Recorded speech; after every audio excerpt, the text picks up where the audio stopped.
అల్లరి చేస్తున్న కుమారుణ్ణి మందలించినందుకు నార్వేలో ఆంధ్రప్రదేశ్కు చెందిన చంద్రశేఖర్, అనుపమ దంపతులు అరెస్టైన కేసులో కేంద్ర ప్రభుత్వం వేచి చూసే ధోరణిని అవలంబించనుంది.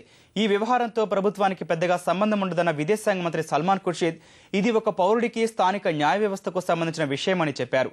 భారతీయులు విదేశాల్లో ఇబ్బందులు ఎదుర్కొంటున్నప్పుడు ఇక్కడి వారు స్పందించడం సహజమన్న ఆయన స్థానిక చట్టాలను ఎదుర్కోక తప్పదని స్పష్టం చేశారు. అయితే సహాయాన్ని అందించేందుకు తగిన కృషి చేస్తామని చెప్పారు. అటు ఈ కేసు నుంచి బయటపడేందుకు అవసరమైన అన్ని రకాల సహాయాన్ని అందిస్తామని చంద్రశేఖర్ బంధువులకు ముఖ్యమంత్రి కిరణ్ హామీ ఇచ్చారు. ఈ కేసుకు సంబంధించి నార్వేలోని ఓస్లో న్యాయస్థానంలో రేపు తీర్పు వెలువడనుంది. నిన్న సీఎం గారు ఇష్యూని చీఫ్ సెక్రటరీకి ఫార్వర్డ్ చేశారు. ఆ విషయం మీడియా వాళ్ళకి కూడా తెలుసు. టుడే అఫీషియల్గా మేము రిక్వెస్ట్ చేసాము to fast and the process.